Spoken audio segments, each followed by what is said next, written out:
Vamos rápidamente al libro de Filipenses, capítulo 3, versículo 10. Filipenses 3, 10. Ponga mucha atención.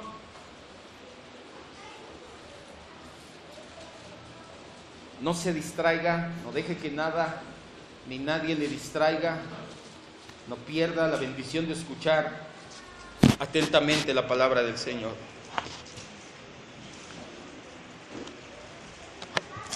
Dice Filipenses 3:10, a fin de conocer a Cristo, aquí en el contexto es a Cristo, vamos a agregarlo, a fin de conocer a Cristo y el poder de su resurrección y participar de sus padecimientos, llegando a ser semejantes a Él en su muerte. Cierre sus ojos, por favor.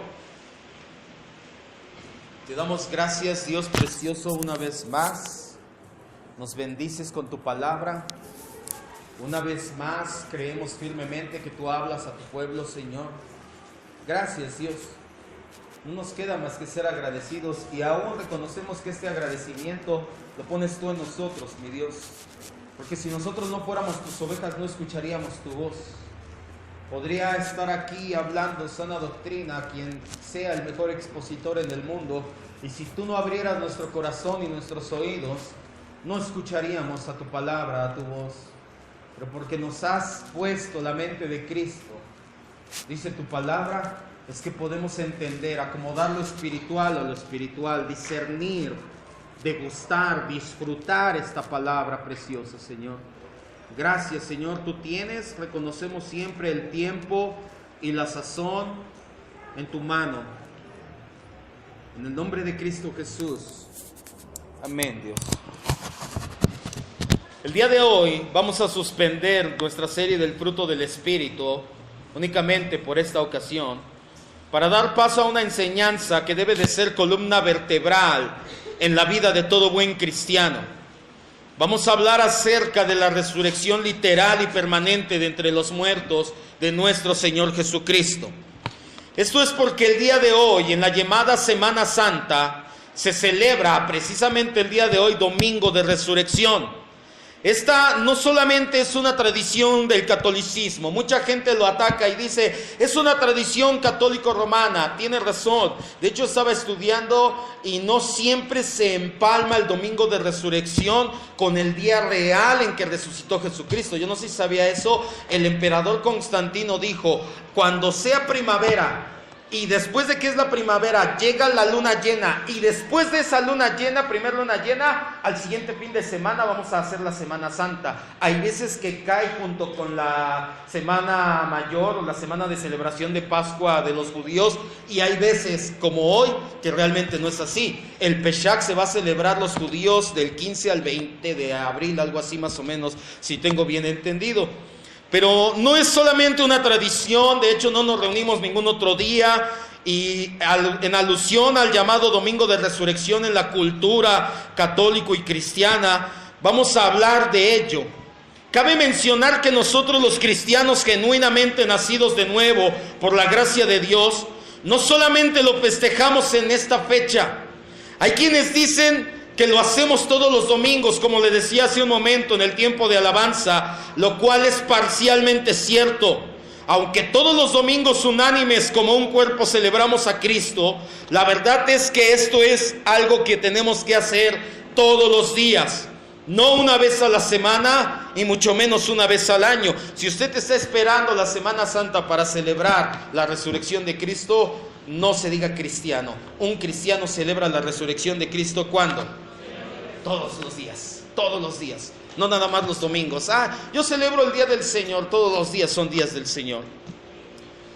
La resurrección literal y permanente de entre los muertos de nuestro Señor Jesucristo es la columna vertebral en la fe cristiana.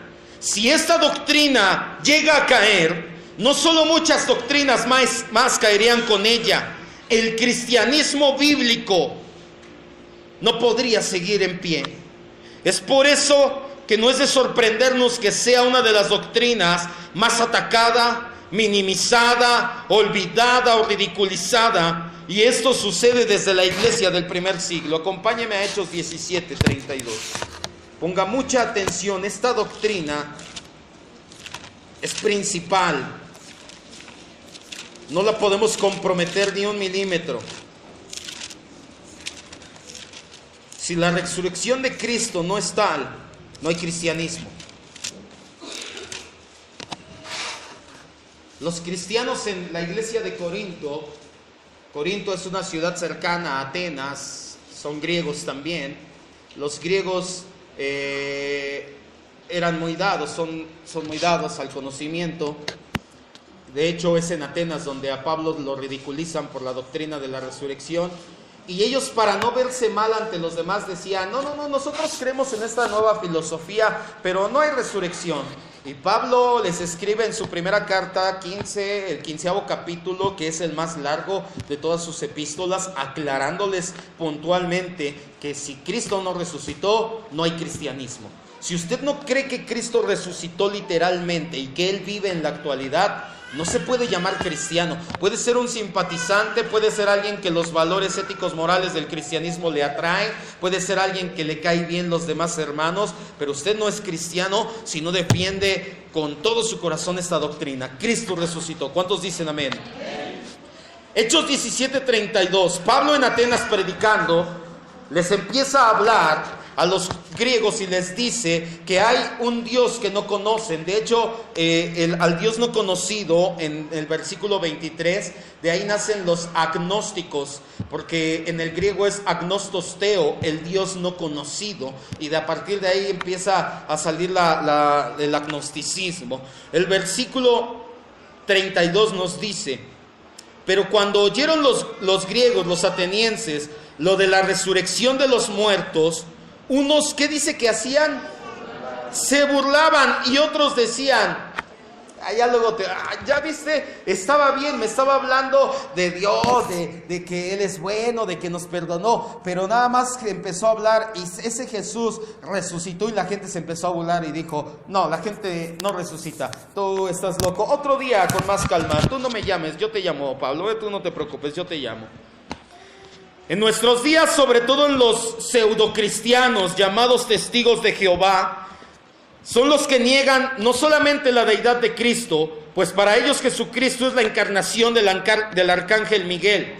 Ellos también niegan que haya resucitado Jesucristo literalmente de los muertos. Alegan que la resurrección de Cristo fue espiritual y no en cuerpo, que no sucedió de verdad. Pero la Biblia dice otra cosa. Vaya Juan 20:27.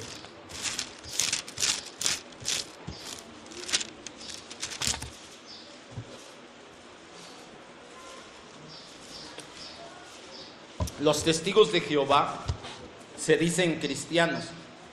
Ya también ellos se dicen cristianos. Ya todo el mundo se dice cristiano. Nadie es discípulo, pero ya todos son cristianos. Ellos manejan muchas doctrinas cerradas. La salvación para ellos es por obras. La cristología de ellos está torcida, retorcida a más no poder. Para ellos Cristo es el arcángel Miguel, no es el Dios encarnado, Dios encarnado. Y para ellos Cristo no resucitó de los muertos su cuerpo. Lo que resucitó fue su espíritu. Pero la Biblia dice en Juan 20:27, Jesús le dijo a Tomás, pon aquí tu dedo y mira tus manos, y acerca tu mano y métela en mi costado. No seas incrédulo, sino creyente. ¿Qué le decía a Jesús? Mete tu mano aquí y en mi costado. Toca mi ¿qué? Mi cuerpo, mi carne. No le podía, ¿un espíritu se puede tocar? No, un espíritu no tiene cuerpo, por definición es incorpóreo. No resucitó espiritualmente. Otra herejía con letras mayúsculas que se propaga en cuanto a la resurrección es que Cristo murió espiritualmente primero. Esta ya se propaga en el medio carismático pentecostal. De hecho, en la iglesia que salimos hablaban, jamás dieron una enseñanza como tal, pero sí recuerdo que dentro de uno que otro predicador que escuchaba yo de ahí, llegaron a decir, esto ya tiene varios años, llegaron a decir que Jesús bajó al infierno 3 días porque tuvo que sufrir por nosotros y eso es una blasfemia, ahorita lo vamos a ver. Tal vez inspirados en la resurrección espiritual de que hablan los testigos de Jehová. Kenneth Copeland y Kenneth Hagin son los primeros promotores modernos de esta basura de doctrina. Han influenciado no solo a figuras cristianas, supuestamente como Benny Hinn. Ya también en nuestro país, el falso apóstol Jonathan Mesa es el mismo que promueve la feminidad del Espíritu Santo, nuestra madre, dice él. ¿Cuántos vinieron el día miércoles? Pusimos el video, vimos el video, cómo tuerce la Escritura. Tremendo. Dice que el Espíritu Santo es femenino. Se toma la Biblia en Hebreos cuando habla del trono de la gracia. Dice, la gracia es una mujer, la gracia es el Espíritu Santo porque tiene trono, y hace una blasfemia y termina diciendo, cantemos a nuestra madre el Espíritu Santo. Ese mismo promotor, ese mismo falso apóstol está esparciendo la falacia de que Cristo murió espiritualmente. Venga el día miércoles, vamos a escuchar el video, vamos a estudiarlo a la luz de la Escritura. La enseñanza de la muerte espiritual de Cristo es un peligro para el cristianismo, pues es una de las blasfemias más grandes que hay. Puede variar de un punto a otro. A lo mejor este hereje dice una cosa y este otro hereje dice otra cosa, no exactamente lo mismo, pero la esencia sí es la misma. Según ellos, el sacrificio del cuerpo de Cristo y la sangre derramada en la cruz no fueron suficientes para pagar el pecado. La muerte física de Cristo en la cruz ocurrió para que Él pudiera bajar al infierno y morir espiritualmente. Dicen que Jesús literalmente se hizo pecador en la cruz y puso en sí una naturaleza satánica, siendo entregado a Satanás su Señor. En consecuencia, Cristo perdió su deidad y fue al infierno como hombre condenado. Hágame el favor. Eso es lo que promueven cuando dicen la muerte espiritual de Cristo. Que Cristo no bastó su sacrificio carnal, que tuvo que bajar al infierno, morir espiritualmente, pero que Él bajó con una naturaleza satánica, que ya dejó de ser Dios y se convirtió en naturaleza satánica y se convirtió en hijo de Satanás y allá sufrió. Palabras más, palabras menos de uno a otro. Según esta gente, fue en el infierno y no en la cruz que el Salvador cumplió el sufrimiento por el pecado. Después de 3 días, el Espíritu Santo baja del cielo al infierno, lo vuelve a dar su deidad, lo hace nacer de nuevo y lo saca del infierno. En ninguna parte de la Biblia dice eso. Jamás dice que el Espíritu Santo bajó ahí. Esta locura no termina ahí. Ellos enseñan que durante su estancia en el infierno, Jesús libró una batalla con Satanás por las llaves del infierno y de la muerte. ¿Se acuerda que le he dicho muchas veces que nuestro Dios no tiene comparación? Él es omnipotente. Ellos ponen algo así. Yo no sé si usted ha visto con publicaciones en internet donde ponen a uno así barboncito, por el mano a mano, y a otro así todo, así más o menos. No como él, sino así con la mano, y ponen, da like si le vas a Jesús por tu alma, y no hagas nada si crees que es Satanás, y están en una lucha por tu alma. Y todos dando like. No es una lucha entre Jesús y Satanás. Una lucha entre Jesús y Satanás, y me estoy quedando corto, es como si una hormiga quisiera luchar conmigo. ¿Cuánto trabajo me puede dar pisotear? Y me estoy quedando corto, porque nuestro Dios es mucho más infinito que yo en comparación que una hormiga. Jesús y Satanás no pueden pelear, porque simple y sencillamente Satanás no está a la altura de nuestro Señor. Eso es una blasfemia, el decir, es que Jesús bajó al infierno y allá dijo, pues éntrale Satanás, órale, y se empezaron a soltar y le cabeceaba y le quitó las llaves y así ganó. Es una blasfemia total. También dicen que Jesús tuvo que nacer de nuevo, así como Él le dijo a Nicodemo en Juan 3, Él tuvo que nacer de nuevo para recuperar su deidad, para volver a ser Dios. Y eso, escuche bien, hace que cuando nosotros nacemos de nuevo, así como Jesús, nos volvemos Jehová Junior, dioses, y por eso tú puedes decretar y declarar, y tu palabra tiene vida, porque si Jesús nació de nuevo y se hizo Dios, tú naces de nuevo y te haces Dios. Tremendo. ¿Y sabe qué es lo peor? Y se lo dije el día miércoles. Este hombre, Jonathan Mesa, que es el que está promoviendo esta herejía en el pueblo cristiano, cada día está ganando más terreno.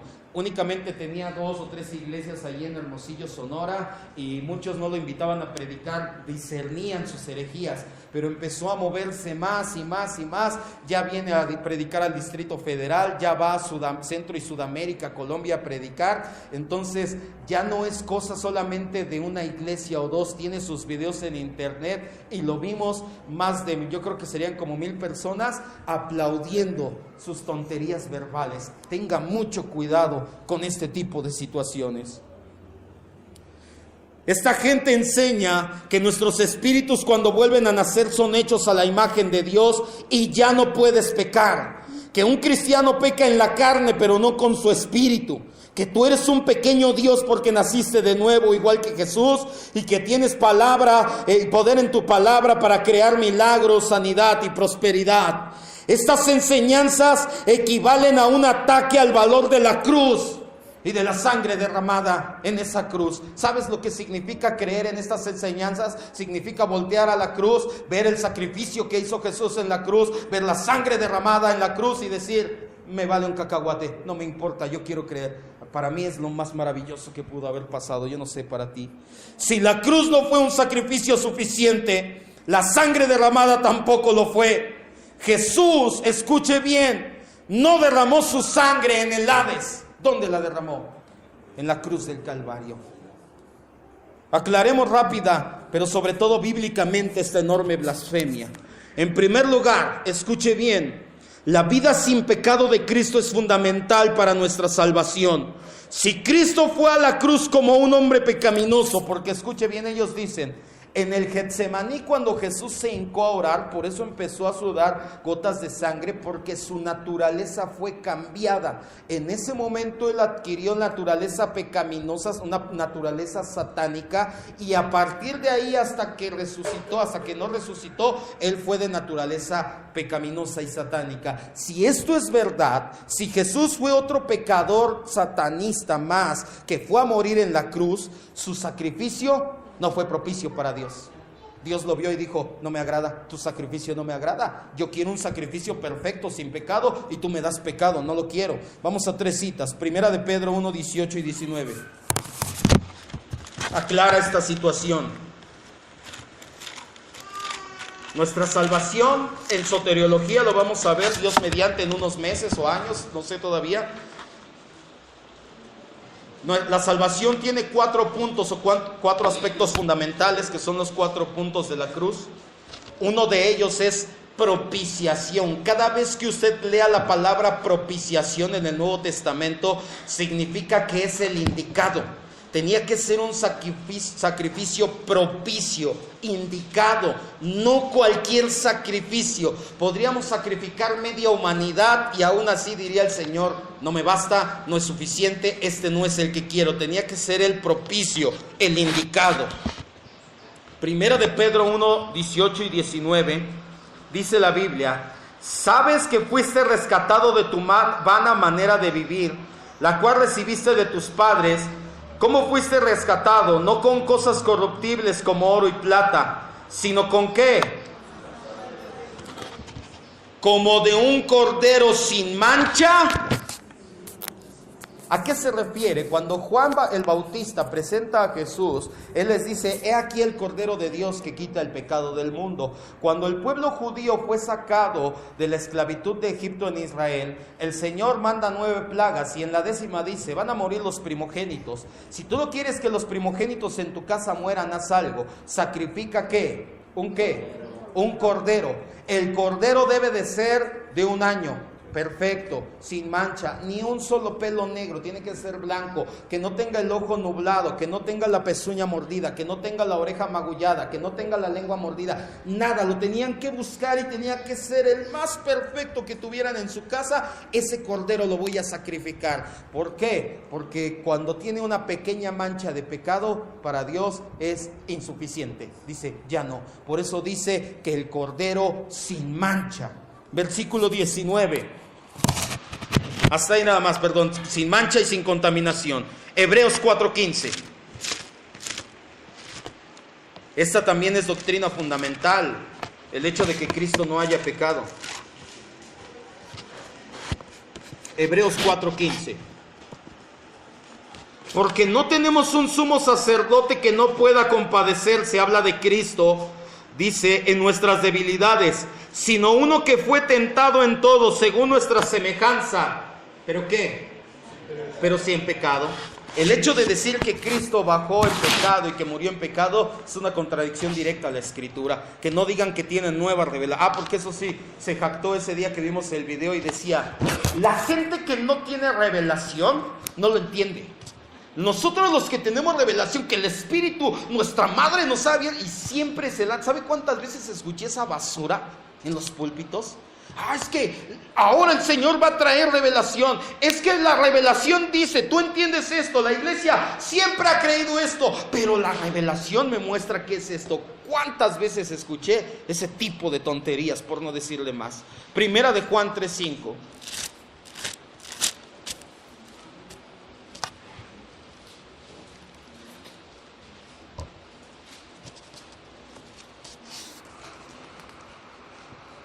Dice la Biblia, ¿sabes que Cristo apareció para quitar nuestros pecados? ¿Y qué más dice? Entonces, ¿Cristo murió como hombre pecador en la cruz? No, que no le digan, es que Él tuvo que morir como pecador para bajar y para... No, primera mentira revelada o mostrada. En segundo lugar, cuando dice la Biblia que Cristo se hizo pecado, es una metáfora. A lo que se refiere es a la imputación de nuestros pecados cuando Él estuvo clavado en la cruz del Calvario. Segunda de Corintios 5:21 dice, es más, vamos a leerlo.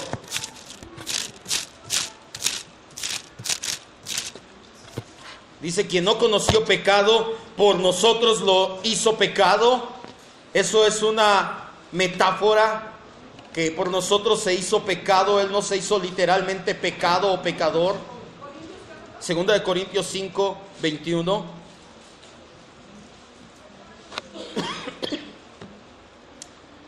Escuche, dice, al que no conoció pecado, por nosotros lo hizo pecado. Dios hizo pecado, metafóricamente hablando, a Cristo cargó todos los pecados de nosotros, presentes, pasados y futuros, en la cruz. Por eso se oscureció, aunque era mediodía, de mediodía a 3 de la tarde, hubo oscuridad total. Hay quienes alegan que fue un eclipse. A final de cuentas, qué casualidad que fue el eclipse, obviamente no. Dice, para que nosotros seamos hechos justicia de Dios en Él. Esto habla de la doctrina de la justificación, la imputación doble. Nosotros le damos a Cristo nuestros pecados y Cristo nos da a nosotros su justicia. ¡Wow! Maravilloso. ¿Cuántos le dan gracias a Dios? Denle un aplauso a Cristo. A eso se refiere. Segunda de Corintios 5:21 habla de la doctrina de la justificación, no que Jesucristo se volvió un pecador. Decir que Jesucristo se hizo de naturaleza satánica antes de llegar a la cruz es una blasfemia. Si Él se hizo así cuando estuvo colgado en la cruz y dijo, Padre, perdónales, ¿le hablaba al diablo?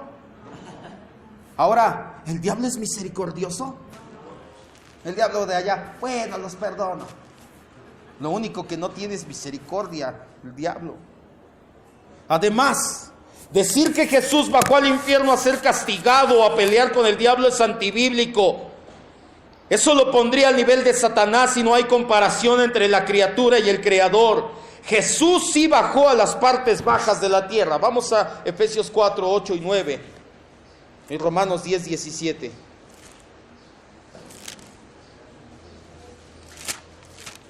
Él sí bajó a las partes profundas y bajas de la tierra.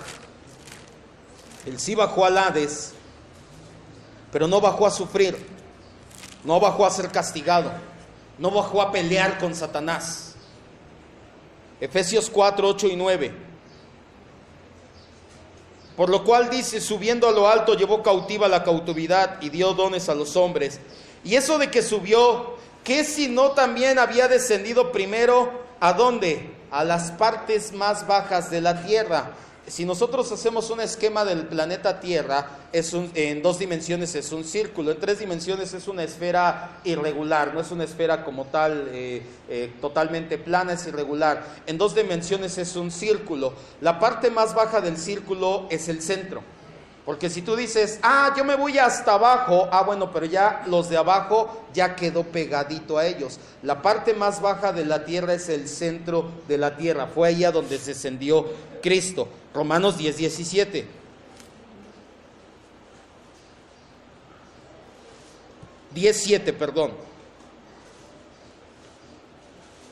¿Dónde descendió Cristo? Al abismo, a la parte profunda, a las partes más bajas de la tierra. Al Hades. 10:7 dice: ¿quién descenderá al abismo? Esto es para hacer subir a Cristo ¿de qué? De entre los muertos. ¿Dónde estuvo Cristo los 3 días que estuvo muerto? La mayor parte del tiempo en el abismo, abajo. Sí descendió. Pero Jesús no fue a sufrir al Hades como castigo adicional para pagar los pecados.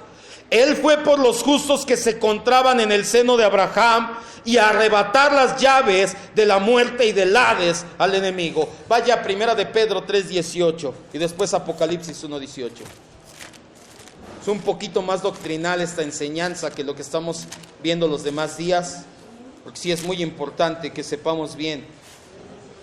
1 de Pedro 3:18.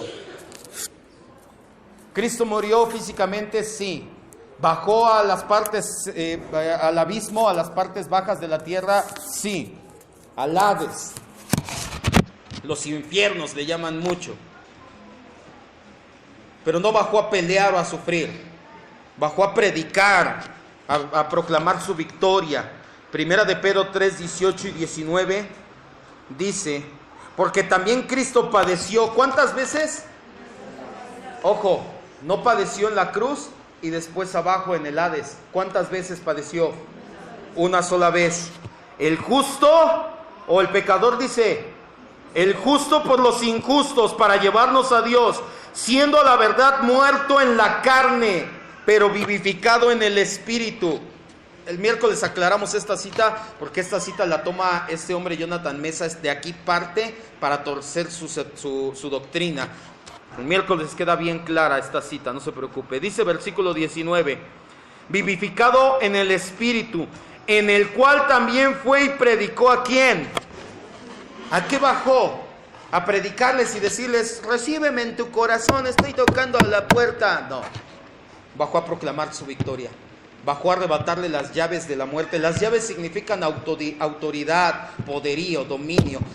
Yo no sé si usted ha visto, ahorita ya casi no se hace, pero antes le daban las llaves de la ciudad al ciudadano más reconocido, al que era el mejor. Eso es las llaves. Cuando el Señor le dice a Pedro: a ti te voy a dar las llaves del cielo, mucha gente lo toma como: Pedro es el que abre y cierra la puerta del cielo. No es Él el que nos permite, pero sí le estaba diciendo: tú tienes autoridad, tu predicación va a ser con autoridad. Por eso es que en el día de Pentecostés, en una sola predicación, 3,000 personas fueron a los pies de Cristo, llamados por el Espíritu Santo. Vamos a Apocalipsis 1:18.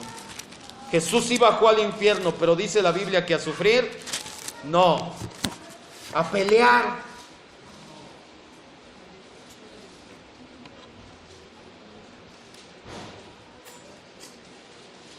La gente que dice, su cosmovisión de la vida es que la tierra es un campo de batalla por las almas entre Dios y Satanás, no sabe todavía la O por redonda.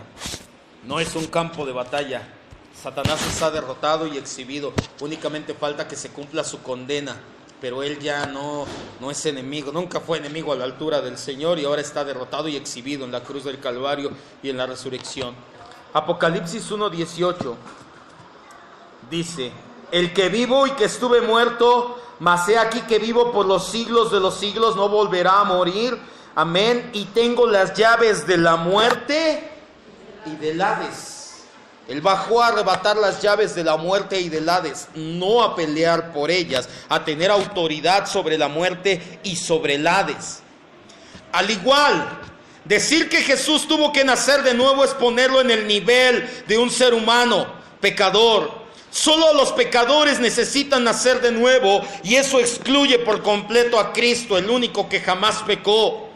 Las implicaciones de que Jesús nació de nuevo y que nosotros al nacer de nuevo podemos tener divinidad, dioses pequeños, Jehová Junior y todo eso de decretar y declarar y palabra de fe, ya quedó refutado en la enseñanza de los nombres de Dios el Altísimo.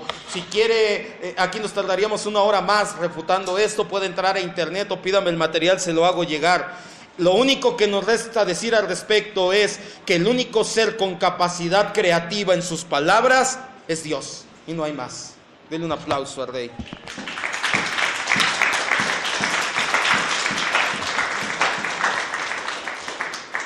Para culminar esta falsa enseñanza, los que creen en este tipo de mentira doctrinal niegan la eficacia de la cruz y la eficacia de la sangre derramada para perdón de pecados. La Biblia muestra que es en la cruz donde se llevó a cabo nuestra redención, no en el infierno. Vamos a estas 4 citas. Colosenses 1:14. Si usted cree que Cristo sufrió en el infierno para pagar por su vida, está negando la eficacia de la cruz. Cristo sufrió, murió en la cruz y ahí pagó por nosotros, no en el infierno.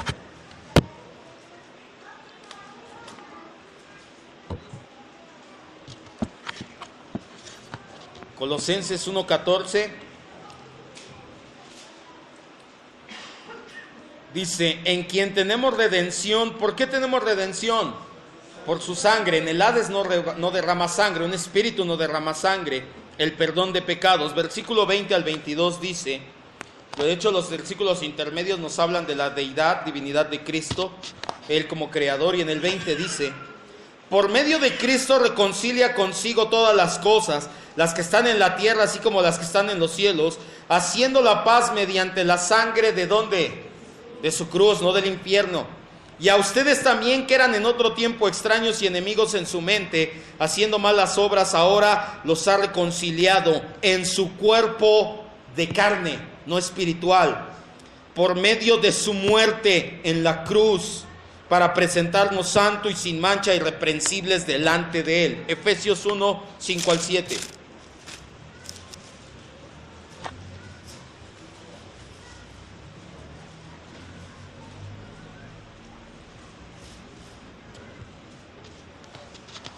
Hay otras 4 citas, las lee después, lo busca en internet o pide el material y las lee en su casa para pasar. Todavía tenemos un poquito más.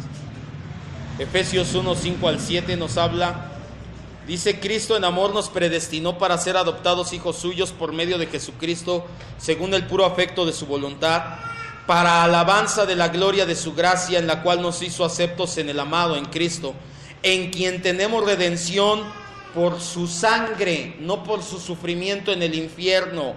Dice, el perdón de pecados según la riqueza de su gracia. El sacrificio y la sangre derramada de Cristo en la cruz del Calvario son pieza clave para nuestra salvación. Pero si Cristo no hubiera resucitado literal y permanentemente de entre los muertos, todo esto que le estoy diciendo no sería válido. Por eso es que la doctrina de la resurrección es columna vertebral en la fe cristiana. Todos los sermones evangelísticos que leemos en el libro de Hechos incluyen la resurrección de Cristo. Desde los inicios de la iglesia es parte fundamental de la predicación cristiana. Esto es así porque si Cristo no resucitó de los muertos, quiere decir que en realidad sí hubo pecado en Él, que la muerte sí lo pudo retener como a los demás seres humanos. Si Cristo no resucitó, entonces ninguno de nosotros tampoco jamás va a resucitar. Pero no solo eso, significaría que el pago por nuestros pecados no está hecho, que todavía vivimos en pecado y que al morir vamos al infierno. Todo eso pasaría si Cristo no resucitó. Si Cristo no resucitó, somos dignos de lástima, porque tampoco vamos a resucitar a vida eterna. La semana pasada hablamos acerca de la paz eterna, que no solamente hay esta vida, hay eternidad, y tú tienes seguridad de salvación por la obra de Cristo. Pero si Cristo no resucitó, ni siquiera tienes paz eterna. Si Cristo no resucitó, en vano pasas tanto sufrimiento. De balde aguantas los ataques de tu familia, las burlas de tus amigos. Por nada es que hoy sufrirías, porque no habría eternidad. Ve a 1 Corintios 15, del 12 al 19. Todo esto pasaría si Cristo no resucitó. ¿Te imaginas? Por eso Pablo escribe a los corintios y les dice: oigan, a ver, su doctrina está tronada. Si ustedes no creen que Cristo resucitó, son dignos de lástima, les dice. 1 Corintios 15, 12 al 19.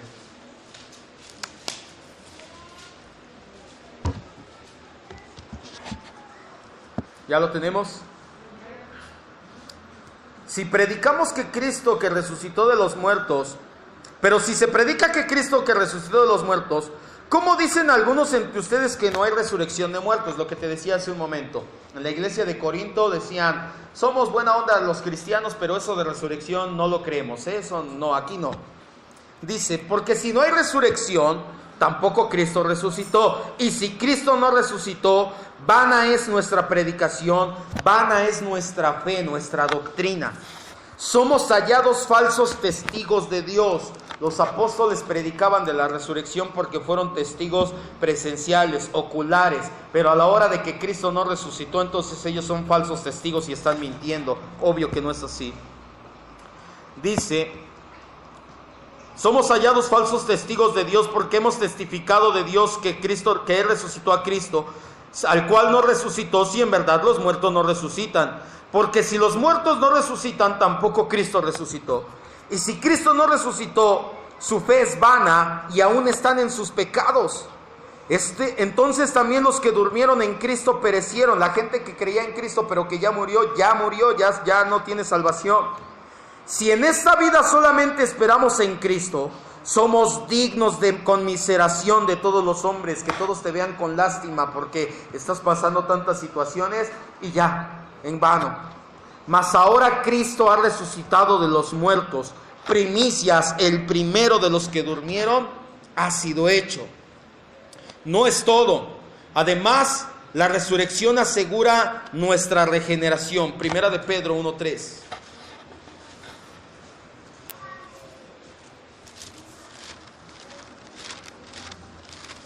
La obra triple de la salvación que veíamos en el discipulado, la justificación, la santificación y la glorificación, se dan solamente por la resurrección de Cristo. Esta no es la regeneración, la santificación. 1 de Pedro 1:3 dice: bendito el Dios y Padre de nuestro Señor Jesucristo, que según su gran misericordia nos hizo renacer, nacer de nuevo, ser regenerados para una esperanza viva. ¿Por qué? Por la resurrección de Jesucristo de los muertos. Si Cristo no resucitó, tú y yo no hemos nacido de nuevo. Ouch. Si Cristo no resucitó, no somos justificados. Romanos 4:25.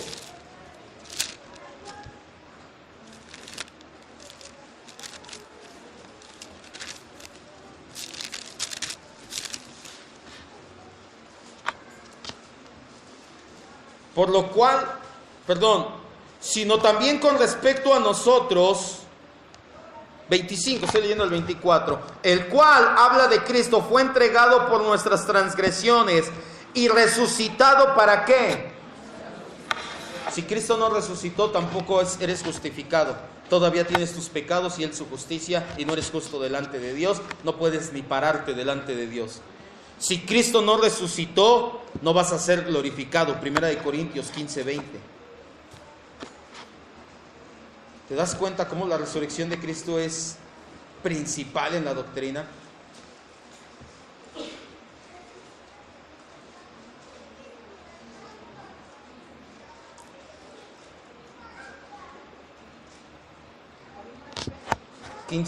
Lo leímos hace un momento. Mas ahora Cristo ha resucitado de los muertos.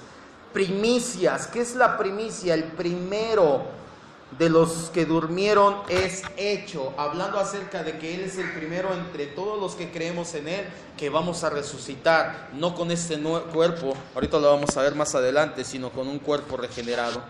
La resurrección de Cristo no solamente es un regreso a la vida como otros que hemos visto en la Biblia, Lázaro por ejemplo, la hija de Jairo, la hija de la viuda de Naín, porque de ser así, Jesús habría estado sujeto a debilidad y envejecimiento y a la larga hubiera muerto como todos los demás seres humanos. Más bien, cuando Jesús resucitó de los muertos, fue el primero de una nueva clase de vida. Una vida en la que su cuerpo es perfecto, ya no está sujeto a debilidad, envejecimiento, muerte, ni al pecado. Es capaz de vivir por la eternidad. Ahí mismo, del 20 al 23 y después 42 y 43. Por eso cantamos ese himno, esa canción dice: Cristo vive o resucitó y por siempre vivirá. No resucitó y después, híjole, es que ya se hizo viejito y murió. No, va a vivir por siempre. Primera de Corintios 15, del 20 al 23 dice: Cristo ha resucitado de los muertos, el primero de los que murieron es hecho. Porque por cuanto la muerte entró por un hombre, también por un hombre la resurrección de los muertos. Así como en Adán todos mueren, también en Cristo todos van a ser vivificados. Versículo 42. Así también es la resurrección de los muertos. Primero vimos que Cristo así es y ahora nosotros. Siembra en corrupción, resucita en incorrupción. Siembra en deshonra, resucita en gloria. Se siembra en debilidad, resucitará en poder. Se siembra en cuerpo carnal. La palabra sarx se puede traducir como carnal o animal. En este caso más apropiado es carnal. Resucitará en espiritual. Hay cuerpo carnal y hay cuerpo espiritual. Así también está escrito, no, hasta ahí nada más, ya me pasé, era el 42, 43 nada más. La Biblia dice que vamos a ser glorificados como Cristo fue glorificado. Si no, no tendríamos oportunidad. Hay muchas evidencias de que Cristo resucitó de entre los muertos. 3 de ellas, las más importantes. El primero, el movimiento cristiano. Este movimiento lleva cerca de 2000 años. Durante todo este tiempo ha trastornado el mundo. El fundamento principal de la predicación del movimiento cristiano es la resurrección de Cristo. Hemos soportado entre sus seguidores muerte, persecución, hambre, tribulación y más. Y ha permanecido de pie hasta la fecha. Y una de las cosas que lo sostiene es la firme creencia en que Cristo vive. ¿Tú crees que los apóstoles en la primera iglesia iban a dejar que los crucificaran de cabeza, que les abrieran el cráneo a garrotazos, que los decapitaran y todas las muertes terribles, que a Juan que lo echaron en un balde de aceite hirviendo, si Cristo no resucitó? Si ellos no lo vieron resucitar y no tenían esa convicción, ¿tú crees que ibas a dar la vida por algo así? A esa hora, ¿qué decías? No, yo estaba mintiendo, no es cierto. Pero dice, lo vi, Él resucitó. Y 2000 años después la iglesia sigue de pie, recibiendo embates, recibiendo situaciones. ¿Por qué lo hace? Porque tiene la convicción de que su Cristo vive, nuestro Cristo vive.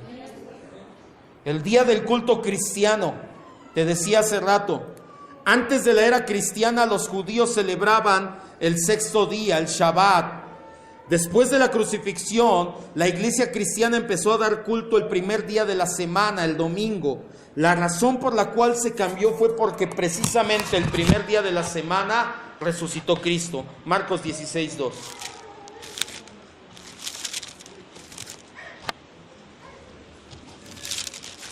Justo a tiempo, vamos a acabar.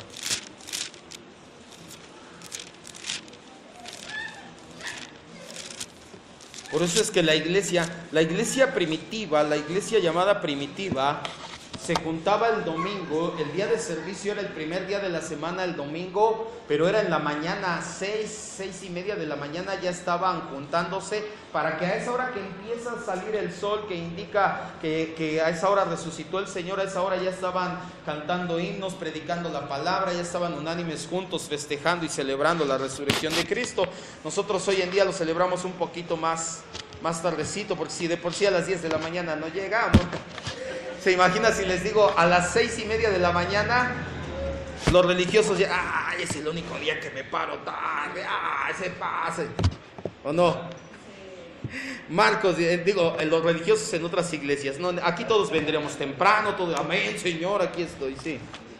Ajá. Marcos 16:2. Muy de mañana. ¿Qué día? vinieron al sepulcro ya salido el sol. ¿Cuál es el primer día de la semana? El domingo. Muchos descansan. ¿Qué no es el último día? ¿Qué no fin de semana es viernes, sábado y domingo? No, el fin de semana es viernes y sábado. El domingo es el primer día de la semana. Hoy empieza la semana. Hoy estamos empezando otra semana, Tercero, la experiencia cristiana. Otro hecho tangible de la resurrección de Jesús es cuando un alma pecaminosa se acerca a Dios con humildad y quebranto, y Dios transforma esa alma por el poder de su gracia. A este cambio radical se le llama vida resucitada, tal como la de Cristo. Es esa experiencia de la vida cristiana a la que la Biblia llama en Filipenses 3:10, nuestra cita inicial, el poder de la resurrección. Antes de hablar del poder de la resurrección, entienda algo: la muerte espiritual sí es un concepto bíblico, solo que no es la herejía que vimos el día de hoy. La muerte espiritual se da en los seres humanos pecaminosos, no en Jesucristo, el Hijo de Dios. La muerte espiritual es consecuencia de que Adán desobedeció al mandato explícito de Dios de no comer del árbol del bien y del mal. A partir de ese entonces, todos los seres humanos nacemos espiritualmente muertos, en pecado original, separados de la gloria de Dios. Por eso es que hay que nacer de nuevo.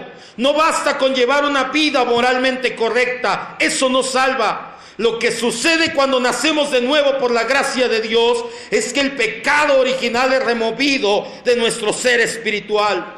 El resultado de que el pecado es removido de nuestro ser se llama regeneración o nueva vida.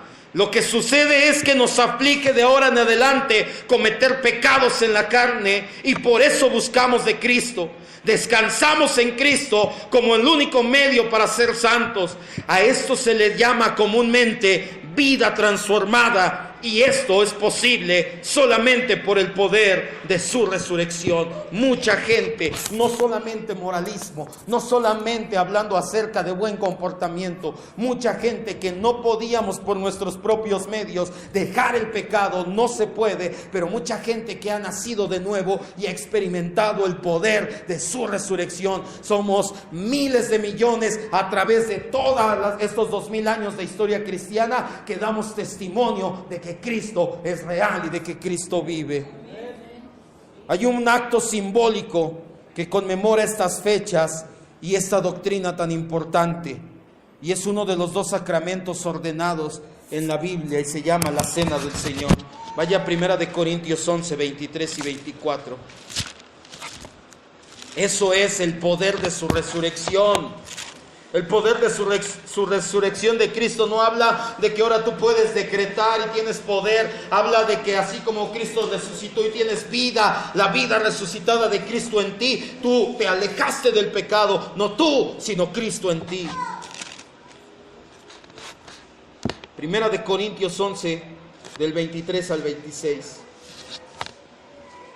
Dice la Escritura: porque yo recibí del Señor lo que también les he enseñado, que el Señor Jesús, la noche que fue entregado, tomó pan, y habiendo dado gracias lo partió y dijo: tomen, coman, esto es mi cuerpo que por ustedes. No dice mi espíritu, ¿qué dice? Mi cuerpo. Hasta la Santa Cena se ve diluida si nosotros creemos esa blasfemia. Dice: hagan esto en memoria de mí. Asimismo también tomó la copa después de haber cenado, diciendo: esta copa es el nuevo pacto en mi sangre. La sangre no la derrama un espíritu. Hagan esto todas las veces que la bebieren en memoria de mí. Versículo 26. Todas las veces que conmemoren y beban de este pan y beban de esta copa, todas las veces que tomemos cena del Señor, la muerte del Señor anunciamos que Él murió por mí, hasta que Él venga, porque Él resucitó y va a regresar por los suyos. Póngase sobre sus pies, por favor.